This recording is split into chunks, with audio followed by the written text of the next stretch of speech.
నమస్తే భాయి. మనం మొన్న 8వ అధ్యాయంలో చివరి శ్లోకం దాకా తీసుకున్నాము. అంటే ఒక 5 శ్లోకాలు లెక్క పెట్టుకున్నాం కదా. ఇప్పుడు 9వ అధ్యాయంలో నంబర్ కూడా చెప్తూ అన్నాను కదా. సో 9వ అధ్యాయంలో మళ్ళీ అధ్యాయాంత శ్లోకమే, చివరి శ్లోకమే. ఈ శ్లోకంలో యాక్చువల్ గా బ్రాహ్మణ, క్షత్రియ అనేటువంటి వర్డ్స్ వాడారు. అయితే ఈ బ్రాహ్మణ, క్షత్రియ అనేటువంటి ఏదైతే మనం వర్డ్స్ వాడారో ఆ వర్డ్స్ ని మనము ఎలా అని అంటే మామూలుగా చెప్పాలంటే ఆ ఒక ఫిజికల్ మన ఎనర్జీ ఉండాలి, తర్వాత ఇంటెలెక్చువల్ ఎనర్జీ ఉండాలి అని అర్థం చేసుకోవాలి.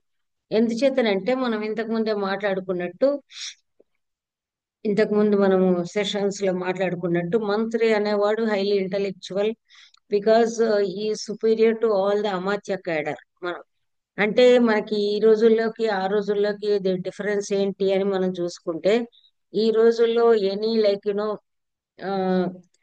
Any MLA, what we say, or IAS officers అందరూ కూడా అయిన తర్వాత దాన్ని వాళ్ళకి ఆయా సెక్షన్స్ అలాట్ చేస్తారు. కానీ స్టిల్ ఐ థింక్ దానిలో కూడా ఒక్కొక్కళ్ళ వాళ్ళ టాలెంట్ కూడా యూజ్ చేసుకుంటారనే మనం అనుకోవాలి. ఎందుకంటే ఒకళ్ళు మెడిసిన్ చదివి ఐఏఎస్కి వస్తారు, ఒకళ్ళు ఇంజనీరింగ్ చదివి ఐఏఎస్కి వస్తారు, ఒకళ్ళు ఎంఏ పాలిటిక్స్ చదివి ఐఏఎస్కి వస్తారు. మనం నిజం చెప్పాలంటే అసలు ఒక రకంగా మనం if you want to draw parallel lines between ancient and contemporary, it is quite possible అన్నమాట.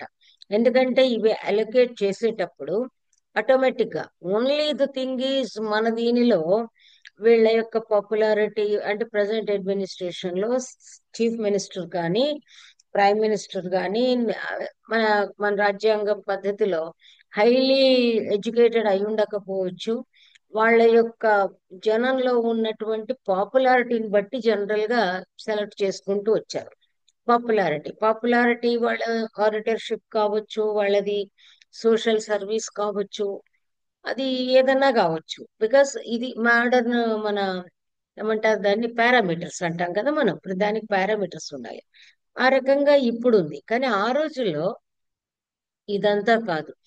యాక్చువల్ గా అన్ని ఇప్పుడు ఏదైతే మనము ఈ రోజుల్లో ఐఏఎస్ లెవెల్ అని మనం ఏదైతే మాట్లాడుతున్నామో, అంటే మనకు ఐఏఎస్ ఉంది, తర్వాత ఐఆర్ఎస్ ఇండియన్ రెవెన్యూ సర్వీస్ ఏదో ఉంది, ఐఎఫ్ఎస్ ఫారెస్ట్ సర్వీస్ ఉంది, తర్వాత ఫారిన్ సర్వీస్ కూడా ఉంది. ఇలాంటివన్నీ కూడా క్వాలిఫై అయిన వాళ్ళను ఆటోమేటిక్ గా హై పొజిషన్స్ లోకి తీసుకుంటారు. That is there. ఆ రోజుల్లో కూడా ఏమిటంటే వాళ్ళ యొక్క ఓవరాల్ ఇంటెలిజెన్స్ అనేది ఒక క్రైటీరియా, అది మామూలు అమాత్య సంపద అని చెప్పారు. ఆ తర్వాత మంత్రికి, పురోహితుడికి స్పెషల్ క్వాలిటీస్ ప్రిస్క్రైబ్ చేశారు. కాబట్టి ఇక్కడ ఏం చెప్తున్నాడు అంటే మంత్రి పురోహితులు అని మనం అనుకోవచ్చును. ఇది ఇక్కడ అదే వస్తుంది. ఎందుచేతనంటే రాజుకి ఇద్దరు రెండు కళ్ళని మనం చెప్పుకోవాలి. అంటే ఇక్కడ కౌటిల్యుడు చెప్పడం కాదు, మనము అండర్స్టాండ్ చేసుకోవాల్సింది ఏంటంటే మంత్రి పురోహిత యుక్తుడై రాజు ఇవన్నీ కార్యక్రమాలు చేపట్టాలి అని మనకు ఒక చోట చెప్పాడు. మనం టెక్స్ట్ చదువుకున్నప్పుడు మంత్రి పురోహిత సఖ అని ఒక వర్డ్ వచ్చింది. అంటే అతనికి always in all the deliberations, all the activities, all the affairs, all the undertakings, beginnings of all the undertakings, రాజుకి మంత్రి పురోహితుడు ఇద్దరు కూడా చెరో పక్కన ఉండాలి. పురోహితుడు ఏమిటి అంటే ఈ ఆల్మోస్ట్ ఈజ్ మార్గదర్శి, ప్రిసీడ్స్ అని మనం చెప్పాం. ప్రిసీడ్స్ అంటే ఏమిటి, ప్రధాన్ని కూడా చూస్తాడు. ఆయనకి ఇంకొక ఎక్స్ట్రా ఏమిటి ఉంటుంది అంటే నాట్ ఓన్లీ ద శాస్త్రిక్ నాలెడ్జ్. ఇప్పుడు మామూలుగా మంత్రి అనే అతనికి ఇక్కడ శాస్త్రిక్ నాలెడ్జ్ అన్నప్పుడు మనం అక్కడే చెప్పుకున్నాం కనుక ఈ శ్లోకాల సందర్భంలో చెప్పుకోక్కర్లేదు. కానీ అవసరం కాబట్టి ప్రస్తావించుకున్నట్టయితే మనకి ఇంటలెక్చువల్ మామూలుగా మినిమం వేదిక్ రిచువల్స్ ఆ నాలెడ్జ్ కూడా ఉండేదన్నమాట. అది లేకుండా అనే మాట లేదు. కాబట్టి ఆ రిచువల్స్ దానితో అంటే మంత్రికి కూడా వేదాంగ జ్ఞానం ఉండి ఉండేది. సరే, పురోహితుడికైతే అది మస్ట్ అని చెప్పారు. పురోహితుడి ప్రైమరీ క్వాలిటీ అయితే వేదాంగాలు అంటే చెప్పాడు కదా. అథర్వాంగిరస అంటే శుభాలు చేయగలగాలి, శత్రువుల పట్ల అభిచారాలు చేయగలగాలి. అలాంటి ఇంటలెక్చువల్ ఉండాలి. ఈ రకంగా మనం తీసుకోవాలి. లేదంటే బ్రాహ్మణుడు క్షత్రియుడు అనేటప్పటికీ ఈ ఆధునికులకు ఏమైపోయింది, ఆధునికులకు అంటే ఆధునికులు మిస్లీడ్ కాబడుతున్నారు. ఎవరికైతే పరిణతి ఉంటుందో they will understand whatever we talk. ఎవరికైతే మెచ్యూరిటీ ఉండదో, ఆ మెచ్యూరిటీ లెవెల్స్ లేని వాళ్ళు ఏం చేస్తారు, దీనిలో కూడా రోకళ్ళకు నారలు తీసినట్టుగా నారలు తీస్తారు. అది లేకుండా ఉండాలని నేను ఈ ఉపోద్ఘాతం చెప్పాను. కాబట్టి ఎలా ఉండాలి అంటే, ఈ మన ఎవరైతే అడ్వైజర్, చీఫ్ అడ్వైజర్ ఎవరైతే ఉంటారో ఆ చీఫ్ అడ్వైజరే పురోహితుడు. మనం ఏమనుకోవాలి అంటే, prime minister different, chief minister different, personal private adviser ఎవరైతే స్పెషల్ అడ్వైజర్ ఉంటారో ఆ అడ్వైజర్ ఈజ్ పురోహిత అని మనం అన్వయించుకోవాలన్నమాట. కాబట్టి ఇక్కడ ఏం చెప్తున్నాడు, బ్రాహ్మణులు అంటే కూడా మనం అనుకున్న ప్రకారం నాలెడ్జబుల్ పర్సన్స్. ఓకే. అండ్ మనం చూసినట్టయితే ఆల్మోస్ట్ బై ప్రొఫెషన్ ఎవరైతే కంప్లీట్ గా ఈ వేదాంగాలు ఇవన్నీ చదువుకుని ఉంటారో, వేదాంగాలు అన్నప్పుడు వాళ్ళకి ఏమవుతుంది అంటే, మీరు ఆలోచిస్తే ఇప్పుడు శిక్ష, వ్యాకరణం, నిరుక్తం, కల్పం అని ఉంది కదా. అంటే మీరు వేదాంగాల సహితంగా నేర్చుకున్నారంటే వాళ్ళకి జ్యోతిష్యం తెలుసు, ఛందస్సు తెలుసు, గ్రామర్ తెలుసు. తర్వాత ఈ అథర్వ వేదము, స్థాపత్య వేదము, అంటే స్థాపత్య వేదం నథింగ్ బట్ ఇంజనీరింగ్ సబ్జెక్ట్స్. ఈ విధంగా ఎన్నో తెలుసు. అందువల్లనే ఒక నగర నిర్మాణమైనా, ఒక భవన నిర్మాణం ఏదైనా వీళ్ళకి అన్నీ తెలుసు. ఏదో వాస్తుకు మళ్ళీ ఇంకో వాస్తు ఎక్స్పర్ట్ రానక్కర్లేదు, వీళ్ళు చూసి చెప్పగలరు అనమాట. ఈ ఫలానా దేశంలో కట్టొచ్చు, ఫలానా ప్రదేశంలో కాబట్టి ఇక్కడ ఏం చెప్తున్నాడు కౌటిల్యుడు, this is more important shloka. అందువల్లనే మన వర్ణ భేదం కల్పించకుండా ఉండడానికి ఇంత చెప్పాను. I think the audience will understand the idea. బ్రాహ్మణే నైధితం క్షత్రం మంత్రి మంత్రాభిమంత్రితం జయత్యజితమత్యంతం శాస్త్రానుగమ శస్త్రితం. ఇక్కడ ఎంత బాగా చెప్తున్నాడు అంటే, శస్త్రము శాస్త్రము రెండు ఇంపార్టెంట్. శాస్త్రమేమో మంత్రి, శస్త్రమేమో పురోహితుడు. అక్కడ ఉన్న చోటి నుంచి ఇట్లా మామూలుగా ఆయుధాలు టకటకటక, అంటే మామూలు ఏ ఆయుధాలైనా మనకు తెలుసు. మీరు యాక్చువల్లీ మిలిటరీ వాళ్ళకు కూడా ఇవన్నీ ఉంటాయి. All principles they have. వాళ్ళు కూడా వాళ్ళు ఒక దేవతకు దండం పెడతారనడానికి నిదర్శనమే జై హింద్ అన్నా, వందే మాతరం అన్నా, జై భారత్ అన్నా, ఏదన్నా కూడా ఇది కూడా ఒక పర్సానిఫికేషన్, ఒక మూర్తీభవించినటువంటి ఒక రాష్ట్రానికి, మూర్తీభవించిన ఒక దేశానికి వాళ్ళు ఫస్ట్ నివాళులు అర్పించే రంగంలోకి దిగుతారు. వాళ్ళకంటూ వాళ్ళ ఇష్టదైవాలతో పాటు వాళ్ళకి ప్రొఫెషనల్ వృత్తిరీత్యా ఉన్నటువంటి దైవాలు ఉంటాయి. మనకు నగర నిర్మాణంలో అయినా ఏ ఏ ప్రతిమలు పెట్టాలని కౌటిల్యుడు చెప్పాడు కదా, ఆ విధంగా. అందువల్ల ఇక్కడ బ్రాహ్మణేన ఏధితం ఆ, క్షత్రం. క్షత్రం అంటే ఏమిటి, మనకు ఫిజికల్ పవర్. క్షతాతు త్రాయతే అని మీకు ఇంతకు ముందు కూడా చెప్పాను. త్రాయతే ఇది క్షత్రియ అన్నాం. సో క్షత్రం అంటే ఏమిటి అంటే ఆ ఫిజికల్ ప్రొటెక్షన్ ఇచ్చేది అన్నమాట. ఫిజికల్ ప్రొటెక్షన్ ఇచ్చేది ఏదైతే ఉంటుందో దానికి బ్రాహ్మణుడు ఏం చేస్తాడు అంటే, the priest, the chief advisor. ఏధ అంటే వృద్ధౌ, దాన్ని ఏం చేస్తాడు, దాన్ని పవర్ఫుల్ చేస్తాడు అన్నమాట. సో బ్రాహ్మణుడు అంటే ఏమిటి ఇక్కడ, మంత్రి పురోహితుల కాంబినేషన్. అందుకే అక్కడ చెప్తూ వచ్చా. సో పురోహితుడు మంత్రి ఇద్దరు కలిస్తే, మంత్రి ఏదైతే ప్లాన్ చేస్తూ ఉంటాడో, ప్రణాళిక వేస్తూ ఉంటాడో, ఇతడు అతనిది మంత్రశక్తి. మంత్రి అన్నవాడిలో మంత్రశక్తి, మంత్రాలోచన అర్హుడు. పురోహితుడిలో అంటే బ్రాహ్మణుడిలో కూడా మంత్రశక్తి ఉంటుంది. ఆ మంత్రం చేత ఈ క్షత్రము ఏదైతే ఉందో, క్షత్రియ శక్తి, క్షాత్ర శక్తి, క్షాత్ర వైభవం, అది ఇంకా జాజ్వల్యమానం అంటాము, ఇంకా కూడా ఉజ్వలంగా వెలుగుతుంది. అందువల్ల మంత్రి మంత్ర అభిమంత్రితం. ఇక్కడ బ్రాహ్మణుడు ఏం చేస్తాడు, దాన్ని చాలా చక్కగా వృద్ధి పొందేట్టు ఇంధనం అందుకే ఇంధనంలాగా వేసేసి దాన్ని చేస్తే, అక్కడ మంత్రి మంత్ర అభిమంత్రితం. అక్కడ మళ్ళీ ఏం చేస్తాడు దాన్ని మంత్రి తన ఆలోచన చేత అభిమంత్రం చేస్తాడు. మనం అభిమంత్రం అంటే మామూలుగా దానిపైన అది వెయ్యాలి, ఆజ్యం వెయ్యాలి ఇత్యాదులు అంటారు కదా, ఆ టైప్ లో అతను ప్రజ్వలింపజేస్తే ఈయన దానిని ఇంకా కూడా దానికి కావలసిన హవిస్సులు సమర్పించి చేస్తాడంటే తన ఆలోచన శక్తితో ఇంకా పెంపొందిస్తాడు. ఇప్పుడు ఏమవుతుంది అంటే ఈ శాస్త్రానుగమ శాస్త్రితం, శాస్త్రాన్ని అనుసరించి వచ్చినటువంటి ఈ శాస్త్రం ఏదైతే ఉంటుందో అది ఏమవుతుంది, అజితం అత్యంతం జయతి. అంటే అది జయించలేని వాటిని కూడా, అంటే ఇంతవరకు ఏదైతే వస్తుందో మన చేతిలోకి రాదో అది ఎలా ఉంటుంది, జయతి అజితం అత్యంతం అజితం, అంటే అజేయంగా ఉంటుంది. అది ఇతరులకి ఎవరికి కూడా ఇంత పవర్ఫుల్ గా మంత్రము శాస్త్రము రెండు ఒకటి అయినప్పుడు, అది దైవీ శక్తి మానవ శక్తి రెండు తోడైనప్పుడు అది ఎలా ఉంటుంది అంటే అజేయమైనటువంటి ఒక అభివృద్ధిని సాధిస్తుంది అని కౌటిల్యుడు దీనిలో చెప్తాడనమాట. ఇక్కడ దీని అధ్యాయం పేరు కూడా ఏమిటి తెలుసా, మంత్రి పురోహితోత్పత్తి.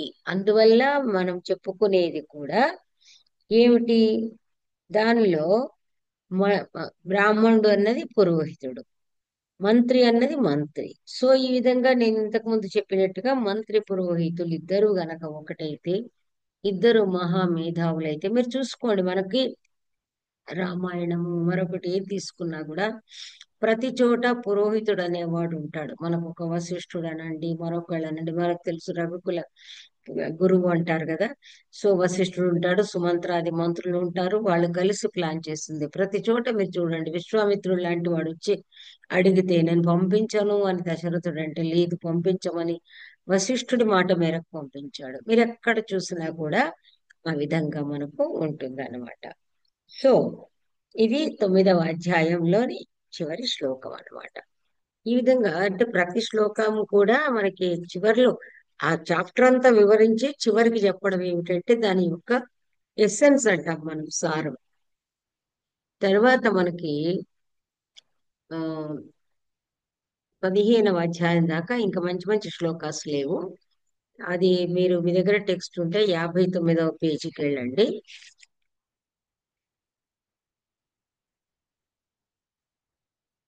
ఇక్కడ చూడండి 59వ పేజీలో ఏవి ఇంపార్టెంట్ అవే తీసుకున్నాను, మిగిలినవన్నీ మనకు టెక్స్ట్ రీడింగ్ లో వచ్చాయి. ఇక్కడ ఏం చెప్తున్నాడంటే మామూలుగా సబ్కా సున్నా దిల్కా కర్నా అనే ఒక మాట ఉంది, అంతటా చెప్తూ ఉంటారు. ఏమని చెప్తూ ఉంటారంటే ఇప్పుడు ఎవరన్నా ఏదన్నా చెబితే వీడి ఎక్స్పీరియన్స్, వీడికి అనుభవం లేదు, పాడు లేదు, వీడి మాట వినకూడదు అని ఒక అడ్మినిస్ట్రేటర్ ఎప్పుడు అనకూడదు, అనుకోకూడదు. ఎవరైనా ఒక ఒక డెలిబరేషన్ అంటే ఇప్పుడు క్యాబినెట్ మీటింగ్ అని ఇత్యాదులు మాట్లాడతారు కదా, ఒక మీటింగ్ జరిగినప్పుడు అందులో మనకి చాలా బ్రహ్మాండంగా ఈ మధ్య సెషన్స్ కూడా నేను చూస్తూ ఉన్నాను, మనం అంటే మీరు చూస్తున్నారు లేదో, ఫస్ట్ టైం ఎలక్ట్ అయిన ఎమ్మెల్యేస్ ఉంటారు. First time highly educated first time elect అయిన వాళ్ళు ఉంటారు, కానీ చాలా బాగా మాట్లాడుతున్నారు. నేను చూసేసి ఎక్స్పీరియన్స్డ్ వాళ్ళు మాట్లాడినది okay, but first time elect అయిన వాళ్ళ నాలెడ్జ్ చూస్తుంటే ఎంత బాగున్నారు, ఎంత మహా మేధావులు ఉన్నారు అబ్బా. యంగ్స్టర్స్ లో కూడా హైలీ ఎడ్యుకేటెడ్ ఉన్నారు, లాయర్స్ ఉన్నారు, డాక్టర్స్ ఉన్నారు, ఇంజనీర్స్ ఉన్నారు, అండ్ దాంతో పాటు ఇంత అందంగా ఇంత అద్భుతంగా మాట్లాడే వాళ్ళు ఉన్నారు. కాబట్టి అంటే వాళ్ళకి కూడా వీళ్ళు ఇందులో ఇంపార్టెన్స్ ఇచ్చారు అంటే కారణం ఏంటంటే అక్కడ ఒక సిద్ధాంతం, అంటే వీళ్ళు ఎవరైతే అనుభవజ్ఞులైనటువంటి ఈ రాజనీతిజ్ఞులు ఎవరైతే ఉంటారో, రాజనీతిని చాలా కూలంకషంగా తెలుసుకున్న వాళ్ళు అహంకారానికి పోకూడదు, పోరు కూడాను. నిజం చెప్పాలంటే అహంకారానికి పోరు. ఎవరు ఏం చెప్పినా కూడా అది వింటారు, ఫస్ట్ వినండి. విన్న తర్వాత మీరు ఆచరిస్తారా లేదా అనేది totally different issue. But at least first you lesson to it అనేది ఇక్కడ చెప్తున్నాడు. ఏం చెప్తున్నాడు, నకంచిద్ అవమన్యేత సర్వస్య శృణుయాన్మతం బాలస్యాప్యర్థవత్ వాక్యం ఉపయుంజేత పండిత. ఇక్కడ పండిత, ఈ పండితుడైన వాడు, పండ అంటేనే జ్ఞానము అనేది ఉంది, పండిత అంటేనే వైస్ పర్సన్ అని అర్థం అన్నమాట. మహామేధావి అయినటువంటి పాలకుడు ఏం చేస్తాడు అంటే బుద్ధిమంతుడైన పాలకుడు, జ్ఞానవంతుడైనటువంటి పాలకుడు ఏం చేస్తాడు, ఏం చేయాలి అంటే అంటున్నాడు. అంటే బుద్ధిమంతుడైన వాడు చేయకూడదు అంటే బుద్ధి లేని వాడు చేస్తాడనే అర్థం కూడా వస్తుంది ఇక్కడ. అందువల్ల ఇతను చేయకూడదు అని చెప్తున్నాడు. బుద్ధిమంతుడైన వాడు చేయకూడదు అంటే, ఒరే నువ్వు బుద్ధిమంతుడిరా, నువ్వు అలా చేయకూడదు అని చెప్తే, ఒకవేళ అలా కాకుండా విపరీతంగా చేస్తే వాడు బుద్ధిహీనుడు అనే అర్థం కూడా వస్తుంది అక్కడ. అందువల్ల పండితుడు, జ్ఞానవంతుడైన వాడు, మేధావి అయిన వాడు కంచిత్ అపిన అవమన్యేత, ఎవరిని కూడా చిన్న చూపు చూడకూడదు. అవమానించడము, అభిమానించడము అంటే, మానము అంటే గౌరవించడం, అభిమానము అందువల్లనే బహుమానము. బహుమానం అని ఎందుకంటున్నాము, ప్రైజ్ అంటున్నాము, రివార్డ్ అంటున్నాము. సో బహుమానము, బహుమన్యతే అంటాం, అంటే చాలా అధికంగా వాళ్ళని ఆదరించడం. అభిమానము, వారి పట్ల అభిమానం అంటాం మనం, అభిమానము వాళ్ళ పట్ల గౌరవము. అది అవమానము, వారి పట్ల తక్కువ గౌరవము అంటే చిన్న చూపు. అందుచేత ఎవరిని కూడా చిన్న చూపు చూడకూడదు, ఎవరి మాటను కూడా తృణీకరించకూడదు. సర్వస్య మతం శృణుయాత్, అందరూ ఎవరు ఏది చెప్పినా కూడా అందరి అభిప్రాయాల్ని కూడా వినాలి. స్వీకరించాలన్నట్లేదు, వినాలి ముందుగా. బాలస్యాపి అర్థవత్ వాక్యం ఉపయుంజేత పండిత, ఒకవేళ అర్థవత్ వాక్యము ఉండి అంటే ఒక అర్థవంతమైన ఒక సలహా ఇవ్వబడితే, అది ఒకవేళ ఒక బాలుని నుండి అంటే అంతగా అనుభవము లేనటువంటి ఒక వ్యక్తి నుండి గనక మంచి సలహా, అర్థవంతమైన మాట చెప్పబడితే దాన్ని కూడా ఉపయోగించుకోవాలి. ఇతను చిన్న పిల్లవాడు కదా, ఇతడు అనుభవజ్ఞుడు కాదు కదా, పెద్దవాళ్ళ మాటలు మాత్రమే మనం గ్రహించాలి, అనుభవరహితుడు కదా అని ఎప్పుడూ కూడా చిన్న చూపు చూడకూడదు. అలాంటి వాడి అభిప్రాయాన్ని కూడా తీసుకుని దాన్ని కార్యసాధనకు ఉపయోగించుకోవాలి అని ఇందులో చెప్తున్నాను అన్నమాట. దిస్ ఇస్, ఇది ఎన్నవ అధ్యాయంలో, మన 15వ అధ్యాయంలో అని మనం చూసుకున్నాం అన్నమాట. అందుకే అధ్యాయం కూడా చెప్పాను. నంబర్ ఏంటంటే దీనిలో మీకు ఒక మాట మొన్ననే చెప్పాను. ఏమని చెప్పాను అంటే, గురువు గారి దానిలో నంబరింగ్ లేదని మీరు చెప్పారు. కాంగ్లే దానిలో దీనికి కూడా నంబర్ ఉంటుంది, కానీ మీరు ఫాలో అవుతున్నదే నేను చెప్పాలి కాబట్టి.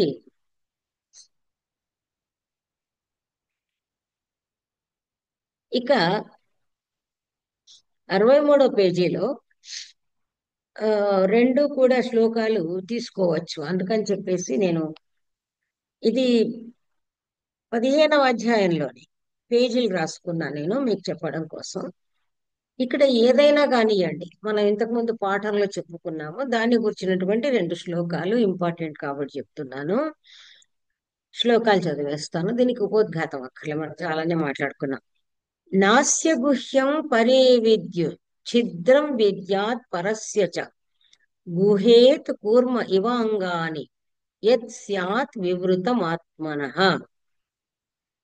అస్య గుహ్యం పరే న విద్యుః, ఇతని అంటే ఈ రాజు యొక్క రహస్యాలను ఇతరులు తెలుసుకునేటట్లుగా ఉండకూడదు, అంటే తెలుసుకోకూడదు, అంటే ఇతరులకు మన రహస్యాలు తెలియనీయరాదు, తెలియకుండా ఉంచాలి. అయితే అదే సమయంలో పరస్యచ ఛిద్రం విద్యాత్, పరుల యొక్క దోషాలంటే, చిత్రం అంటే ఇక్కడ లూప్ హోల్స్ అంటే పరుల యొక్క బలహీనతలు, పరుల యొక్క వ్యవస్థలోని, రాజ్యాంగ వ్యవస్థలోని లోపాలు మాత్రం మనము అంటే ఇక్కడ ఎప్పుడు కూడా ఏం చేస్తాడు, మనము విజిగీషుడైనా అని చెప్తూ వస్తారనమాట. రాజు ఎవరైతే ఉన్నారో, మనం ఎవరిని గురించి మనం మాట్లాడుతున్నామో, స్వరాజ్యంలో ఉన్న రాజు తన రహస్యాలు బయటకి తెలియనీయకూడదు, కానీ ఇతరుల రహస్యాలు, ఇతరుల యొక్క లోపాలు, ఛిద్రం అన్నాడు, రహస్యం అనలేదు, ఇతరుల యొక్క ఛిద్రాలు, ఇతరుల యొక్క లోపాలు పరరాజుల యొక్క లోపాలు బలహీనతలు తెలుసుకుంటూ ఉండాలి.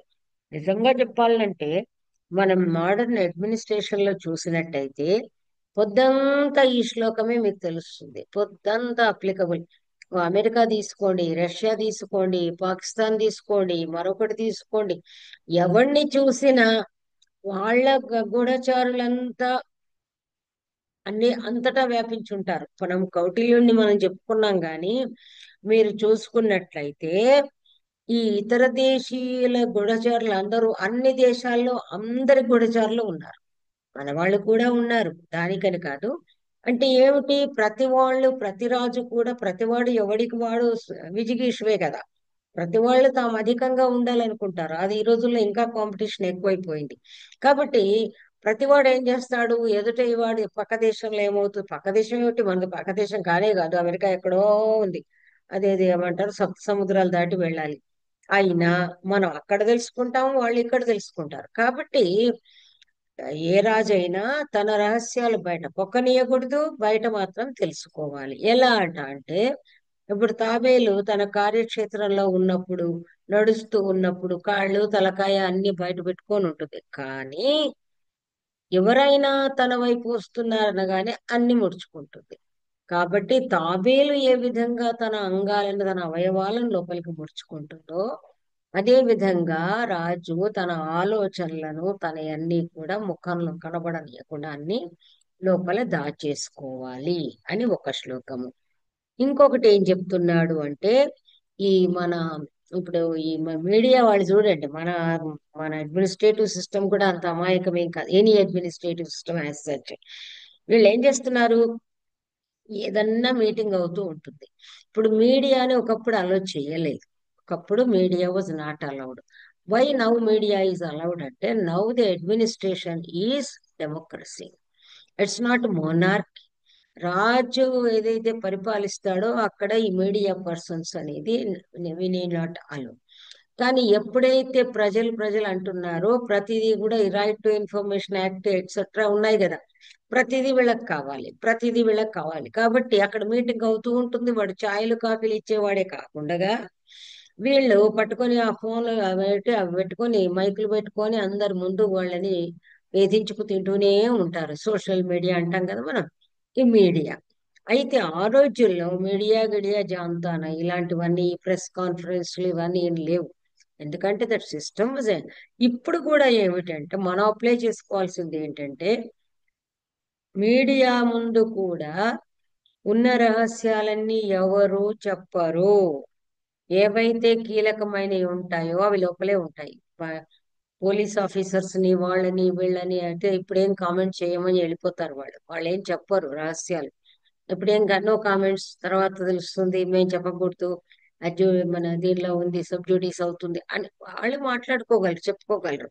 అంటే అడ్మినిస్ట్రేషన్ లో ప్రాచీన కాలంలోనే బ్రహ్మాండంగా ఉండింది. ఇప్పటి వాళ్లకు అడ్మినిస్ట్రేషన్ రాదు అని కనుక మనం భావిస్తే అబ్సల్యూట్లీ రాంగ్. అడ్మినిస్ట్రేటివ్ మిషనరీ ఆనాడు ఈనాడు సేమ్ అదే విధంగా బలీయంగా ఉంది, చాలా ప్రణాళికాబద్ధంగా ఉంది, అలా జరుగుతోంది. కాబట్టి ఎవరిని ఏది మనము తక్కువ అంచనా వేయడానికి లేదు. కాకపోతే ఓన్లీ మనం ఏం చేస్తున్నాము, కంపేర్ అండ్ కాంట్రాస్ట్ అనే పద్ధతిలో వెళుతున్నాం తప్ప ఈనాటి సిస్టమ్ ని మాత్రం ఏమాత్రం తక్కువ అంచనా వేయడానికి లేదు. ఈనాటి కాలానికి తగినటువంటి పద్ధతులు వాళ్ళు అడాప్ట్ చేస్తున్నారు. అందువల్ల ఏమంటున్నాడు అంటే వీళ్ళందుకే ఈ ఏదైతే మన కౌన్సిల్ ఉంటుందో, ఏదైతే ఇంపార్టెంట్ మీటింగ్స్ ఉంటాయో వాటిలో అందరినీ ఏమి రానియరు. వాళ్ళని ఇంకో దగ్గర పనికి పంపిస్తారు, వీళ్ళని ఇటు పంపిస్తారు. అసలు ఇంకొకటి, అఫీషియల్ క్యాబినెట్ మీటింగ్స్ అనేవి వేరు, కానీ పర్సనల్ కౌన్సిలింగ్ అవన్నీ కూడా ఈనాడు జరుగుతూనే ఉంటాయి అన్నమాట. అందువల్ల ఇక్కడ ఏం చెప్తున్నాడు, యథా శశ్రోత్రియా శ్రాద్ధం నసతాం భోక్తుమర్హతి ఏవం అశ్రుత శాస్త్రార్థో న మంత్రం శ్రోతుమర్హతి. ఇక్కడ ఒక వర్డ్ వాడాడు, అశ్రోత్రియ సతాం శ్రాద్ధం భోక్తుం యథా న అర్హతి. ఇక్కడ సతాం అన్నాడు, ఎవరింట్లో పడితే వాళ్ళింట్లో కాదు. మామూలుగా ఎక్కడో ఏదో పిలుస్తూ ఉంటారు. మనకి సినిమాలలో కూడా వచ్చింది. దొంగ వేషాలు వేసుకొని భోంచేసే వాళ్ళు ఉంటారు. శ్రద్ధగా లేకుండా మన వంతు తప్పదురా దేవుడా అని పెట్టే వాళ్ళు ఉంటారు.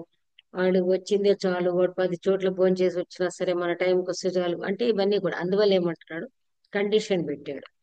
ఎవరైతే సజ్జనుల సత్పురుషుల అంటే సాంప్రదాయబద్ధుల ఇండ్లల్లో ఈ వేదము రానివాడు అశ్రోత్రియుడు, మంత్రం రాదు ఏం రాదు. ఈ రోజుల్లో కూడా మంత్ర అంటే ఆయన ఎవరైతే ఉంటాడో మంత్రం చెప్పి అతను ఉంటాడు కదా, ఆ మంత్రవక్తనేమో వెళ్తాడు, అతనంటే ఇద్దరు ముగ్గురు అదే మనకి ఆ సినిమాలు ఏమి రాని వాడిని అనాచారుణ్ణి కూడా డబ్బులు వస్తాయని చెప్పి తీసుకెళ్ళిపోతాడు. అందులో కమిషన్ తీసుకుంటారేమో మనకు తెలియదు. అయితే నిజం చెప్పాలంటే మంత్రం చెప్పేవాళ్ళు వేరే ఉన్నప్పటికీ కూడా వినేవాడికి మంత్రం అర్థం కావాలి. అర్థం కాదు కాబట్టి వీళ్ళన్నీ కూడా సవ్యేన అపసవ్యేన ఇత్యాదులు చెప్పాలంటే దాన్ని తెలుగులో చెప్పి దానికి రన్నింగ్ కామెంటరీ ఇస్తూ చెప్పాల్సి వస్తుంది.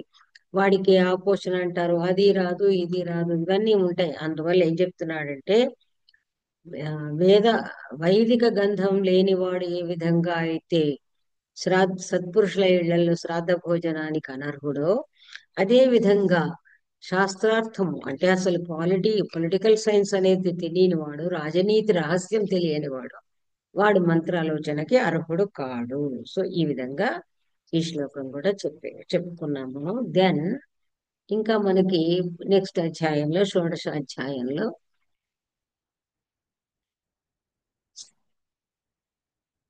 ఇవి ఈ రెండు కూడా 15వ అధ్యాయంలోనే ఆల్మోస్ట్ మూడు కూడాను.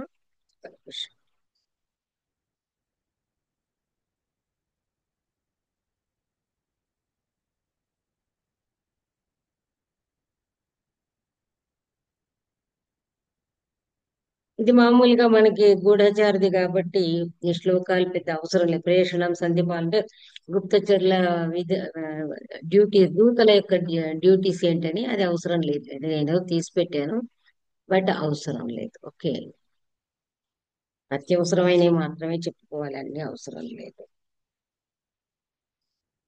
ఏవి ఏమంటాం మనం అంటే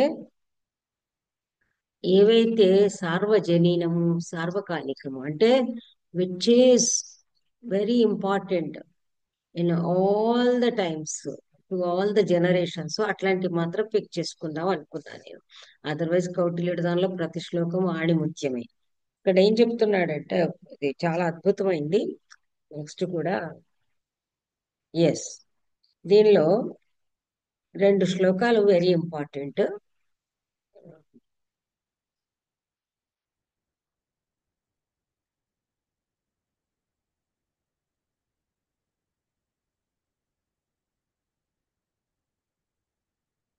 ఇది 19వ అధ్యాయము. ఈ అధ్యాయంలో ఏకోనవింశ అధ్యాయ రాజప్రణిధి అని ఉంది. ఇక్కడ చాలా అద్భుతము. ఇది మాత్రం ఈ శ్లోకము మనము ఇందులో ఉంటుంది కాబట్టి ఎక్కడన్నా మనం చెప్పాల్సి వచ్చినప్పుడు చెప్పాలి. రాజు ఏంటయ్యా బాబు అంటే రాజు యొక్క డ్యూటీ ఎలా ఉంటుందంటే మనం మన రాజచర్యానికి మన కావ్యమీమాంసలో కూడా మాట్లాడుకున్నాం. రాజ్ఞోహి వ్రతముత్థానం, యజ్ఞ కార్యానుశాసనం, దక్షిణ వృత్తి సామ్యం చ, దీక్షితస్య అభిషేచనం. దీక్షితస్య అభిషేచనం ఇక్కడ ఎలా చెప్తున్నాడు?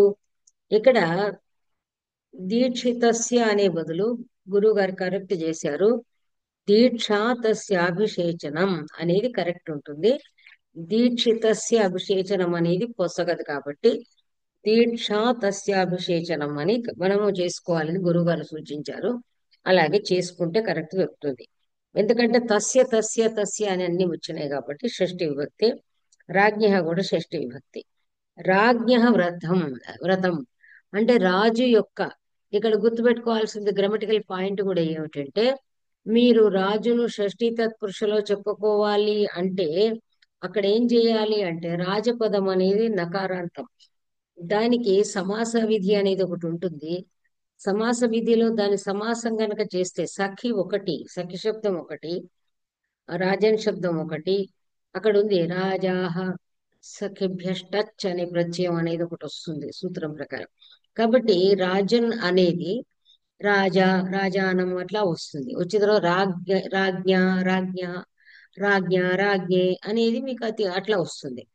ఈ గొడవంతా ఎట్లరా బాబు రాజ్ఞ అనాలంటే కష్టం కదా అనుకుంటే అప్పుడు మనం ఏం చేయాలంటే రాయాల్సి వచ్చినప్పుడు శ్లోకాన్ని మార్చకండి, మహారాజస్య అనుకుంటే సరిపోతుంది. ఓకే, అప్పుడు ఈజీ అవుతుంది. లేదు అంటే పృథ్వీపతి ఇలాంటిది అనుకోవచ్చు. అందువల్ల రాజస్య వ్రతం అనకూడదు కాబట్టి మళ్ళీ నరపతే అనాలంటే ఈ కారంత శబ్దం వచ్చి ఉండాలి. భూపాలస్య అనొచ్చు, భూపాలస్య భూమిపతే, లేదంటే సింపుల్ గా మహారాజస్య వ్రతం. అతనికి వ్రతం ఏంటయ్యా అసలు అంటే మామూలుగా మనము దీక్షా కంకణ బద్ధుడు అనే మాట వాడతాం మనం. ఓకే, దీక్షా కంకణ బద్ధుడు అంటే మనం ఏదైతే ఒక వ్రతం, ఒక సత్యనారాయణ వ్రతం కావచ్చు, ఇప్పుడు పెళ్లికి ముందు కావచ్చు, తర్వాత ఒక వ్రతం, ఒక నవరాత్రి వ్రతం కావచ్చు, అది మనము దీక్ష పుచ్చుకున్నప్పుడు ఇప్పుడు ఏం చేస్తాము, దీక్ష పుచ్చుకున్న దానికి చిహ్నంగా గుర్తుగా మనం ఒక కంకణాన్ని ధరిస్తాం, ముంజేతికి కంకణాన్ని ధరిస్తాం. దాన్నే దీక్ష కంకణ బద్ధుడు అంటాం అనమాట.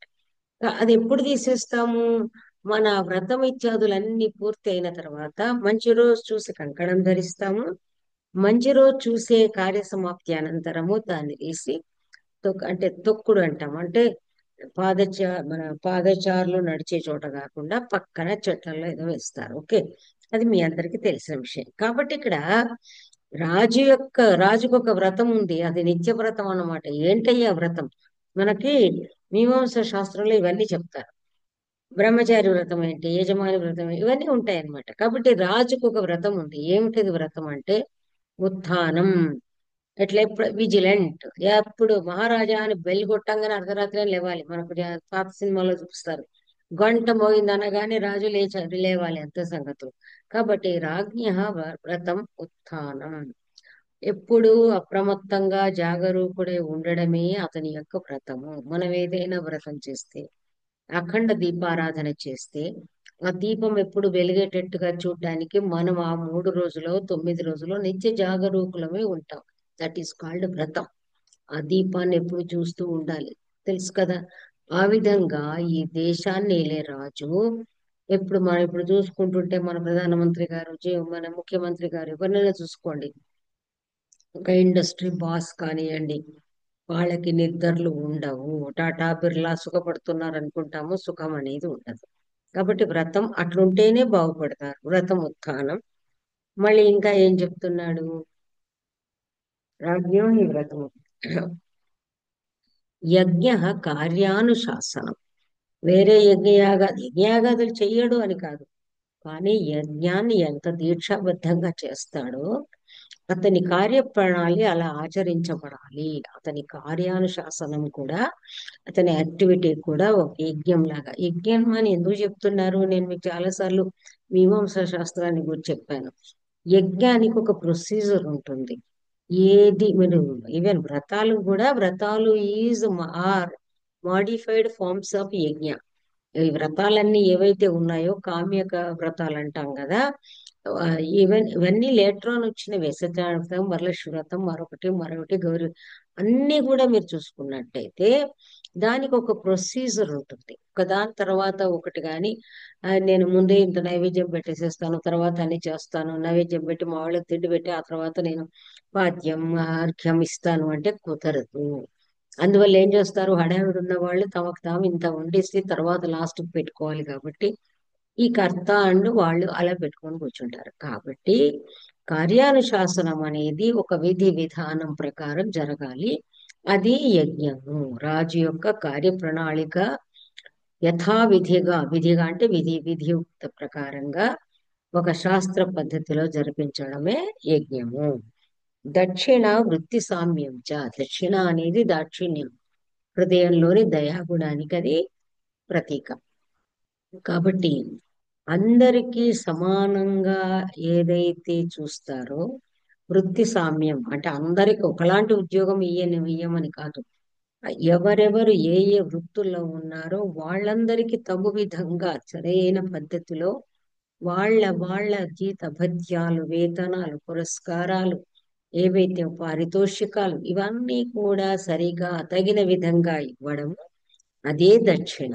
యజ్ఞంలో దక్షిణ ఏదైతే ఇస్తున్నాం అనుకుంటాం, I to feel the same. మన ఇళ్లలో మనకి అన్నదానాలు చేస్తాము, గుళ్ళో కట్టుకుంటాము, శిలా శాసనాలు రాయించుకుంటాము, మాది డోనర్స్ నేమ్ లో అక్కడ ఉండాలి. అది కరెక్ట్ కానే కాదు.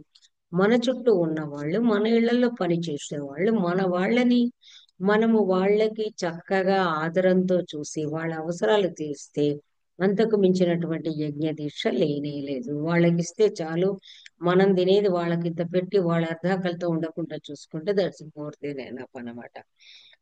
దీక్ష తస్య అభిషేచనం.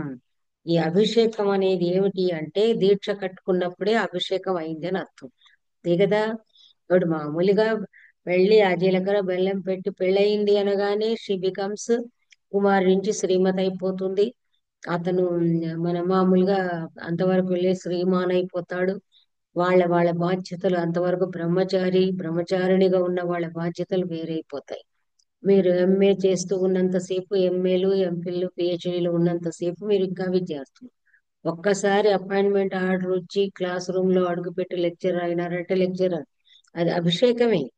పట్టాభిషేకం ఎలాంటిదో, మీరు ఒక పొజిషన్ లో ఒక పోస్ట్ లో చేరడం అభిషేకం. అది మీకు దీక్ష. ఆనాటి నుండి మీ బాధ్యత. నేను 7ంటికి లేచేదాన్ని, 8ంటికి లేచేదాన్ని, ఇప్పుడు నేను లేవలేను అని అనడానికి లేదు.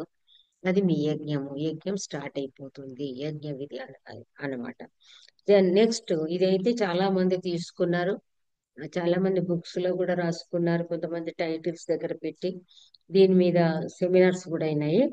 పేజ్ నంబర్ 84 లో, ప్రజాసుఖే సుఖం రాజ్ఞ ప్రజానాం చ హితే హితం నాత్మప్రియం హితం రాజ్ఞ ప్రజానాం తు ప్రియం హితం.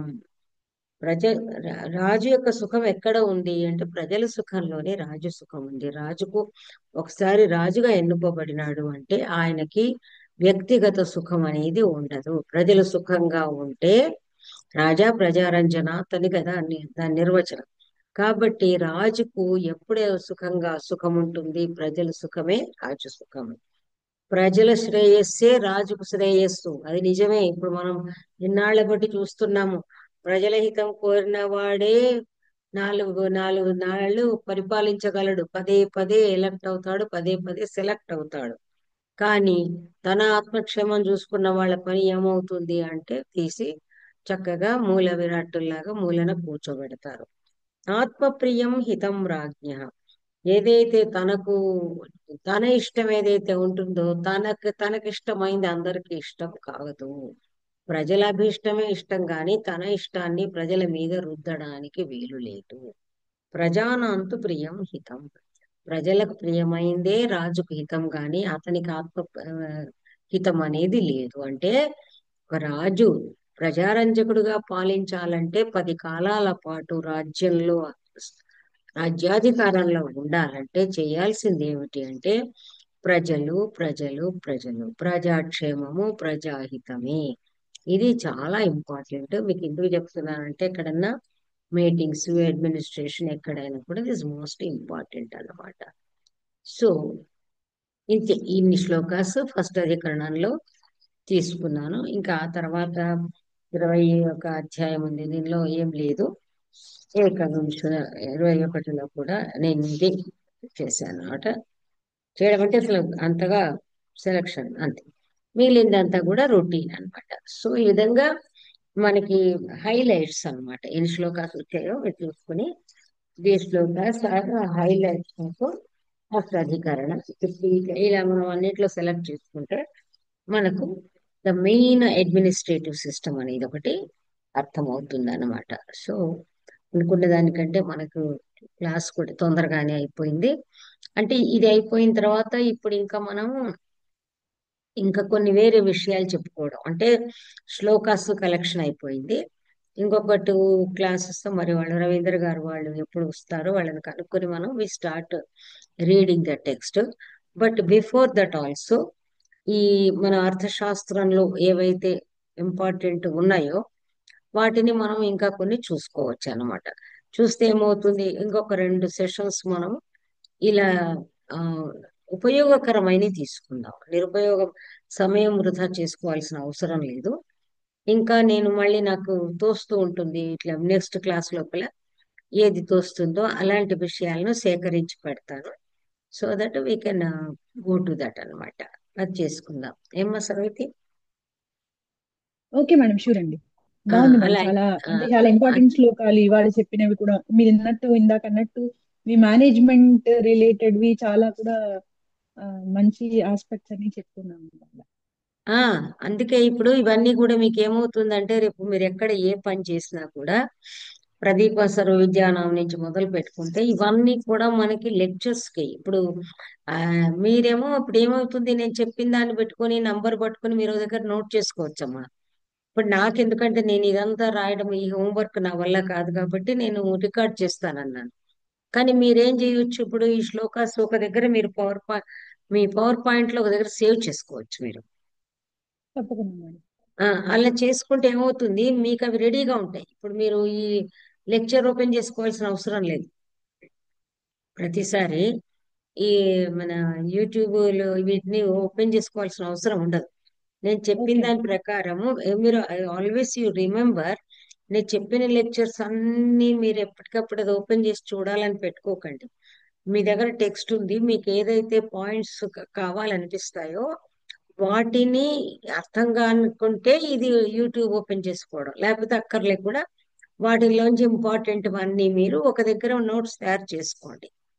Tomorrow you can write articles or books అన్నమాట. ఆ రకంగా ఓకే మేడం. ఉపయోగించుకోవాలి. ఇప్పుడు ఇదేదో ఎప్పుడు వింటూనే ఉండాలి పురాణం లాగానే అనుకోకండి. Okay, this is only for understanding. కాబట్టి ఇప్పుడు ఈ శ్లోకాస్ అన్ని మీరు ఒక దగ్గర హార్డ్లీ 9 10 వచ్చాయి. ఈ 10 శ్లోకాలు మీరు ఇమ్మీడియట్ గా మీరు దానిలో ఉంది కదా టకటకా టైప్ చేసి పెట్టుకోండి. టెక్స్ట్ ఉంది కదా, ఇందాక చెప్పాను కదా. అవును మేడం. ఓ దగ్గర సేవ్ చేసి పెట్టుకోండి, even along with your sure. Meaning, English అలాగే మీనింగ్ మేడం. కానీ తెలుగు. అది పెట్టుకున్నారు, ఇలా పెట్టుకుంటే మీకు ఏమవుతుందంటే దిస్ విల్ బి అగైన్ మీకు ఒక, నిజం చెప్పాలంటే ఒక టెక్స్ట్ ఒక ఎగ్జామ్ కండక్ట్ చేస్తే ఎట్లా అవసరమో అట్లా మీకు అవసరం ఉంటుంది అన్నమాట. అలాంటివి చేద్దాం. ఓకే, నెక్స్ట్ కూడా ఓకే అలాగే మేడం. చేద్దాం. సాహితీ నందనంలో కూడా అదే చేస్తున్నాం, దీనిలో కూడా అందులో కూడా అదే చేస్తాం మనము. అదేంటి ఏదో సంథింగ్ మొదలు పెట్టాం కదా, అందులో కూడా శ్లోకాస్ ఏదో వ్యాఘ్రి వ్యాఘ్రి లఘుకనే అనే సంవాదం, అది సంవాదం. అది చేస్తే సంవాదం. దానిపైన ఒక మీరు రైటప్ మీరు ఏం చేయాలంటే ఇప్పుడు వెంటనే మీరు, because now you have time, మరి PhD లో చేరితే అది కూడా ఉండదు. మీరు PhD ఇంకా స్టార్ట్ అవ్వలే కదా మీ వర్క్. లేదండి, ఇంకా స్టార్ట్ అవ్వలేదు. పరిశోధన అది అది స్టార్ట్ అయిందంటే మీరు లైబ్రరీలో కూర్చోవాల్సి వస్తుంది. మంచి బాగా సెర్చ్, అంటే ఇప్పుడు ఆన్లైన్ ఉంది కదా, ఆన్లైన్ సెర్చ్ చేసుకోవచ్చు. వర్క్ ఉంటుంది కానీ దిస్ ఇస్ రిక్రియేషన్. కాబట్టి ఏం చేయాలి మీరంటే ఇవన్నీ ఎప్పటికప్పుడు రైటప్ రాసుకోండి. ఇప్పుడు ఇవాళ శ్లోకాస్ వాట్ ఇట్ కంటైన్స్, అంటే ఇవాళ ఏంటి కాదు, ఈ శ్లోకాస్ ఒక రైటప్, ఒక టెక్స్ట్ ఒకటి పెట్టుకోండి, ఒక పేజీలో the shlokas related to administration or anything. అదే విధంగా వ్యాఘ్రిత అనే సంవాదం, దట్ ఈస్ లైక్ ఒక రకమైన satirical, like human mentality and observation and human mentality and humanity అనేది అట్లా తీసుకోవాలి. అసలు నేను చెప్పే పర్పస్ కూడా అదే అన్నమాట. అది ఒక చిన్న రైటప్ పెట్టుకున్నారనుకోండి, ఎక్కడైనా మీరు దాన్ని చక్కగా స్టోరీ లాగా చెప్పాలంటే కూడా చాలా హాయిగా చెప్పొచ్చు. ఇప్పుడు పులి ఆవు కథ రాసుకున్నారు, చదువుకున్నారు. పులి అండ్ పులి బిడ్డ అనేది కూడా మీరు యానిమేషన్స్ ఇప్పుడు చాలా ఫేమస్ అయిపోయాయి చూడండి. వీటన్నిటికి కూడా ఇప్పుడు మనము యానిమేషన్ చేయవచ్చు. ఇప్పుడు రాజు ఉన్నాడు, రాజు చెప్తున్నాడు, ఎలా చెప్తున్నాడు, అసలు దీనికి నాకు ఐడియాస్ చాలా ఉన్నాయి కానీ నేను టెక్నికల్లీ ఏదైతే టెక్నాలజీ ఉందో అది లేదు. కానీ ఇప్పుడు మామూలుగా ఒక తీసుకున్నాం అనుకోండి, కౌన్సిల్ అని మనం మాట్లాడుతున్నాము, మనకు తెలుసు ఒక రాజు ఒక ముగ్గురు మంత్రుల్ని కూర్చోబెట్టి ఒక యానిమేషన్ అది వచ్చేస్తుంది కదా. సో దీని మీద మీరు you can prepare so many wonderful programs అన్నమాట. ఎనీథింగ్ బేస్డ్ ఆన్ దిస్ మీరు మీ anything you can do that. ఇది ప్యారలల్ గా తీసుకోవడం ఇలా చేయొచ్చు. ఓకేనమ్మా? ఓకే. సరేమ్మా. So bye. మళ్ళీ మీరు ఎందుకంటే ఇక ఆల్రెడీ మనది అయిపోయింది కాబట్టి, ఇదంతా మాట్లాడుతూ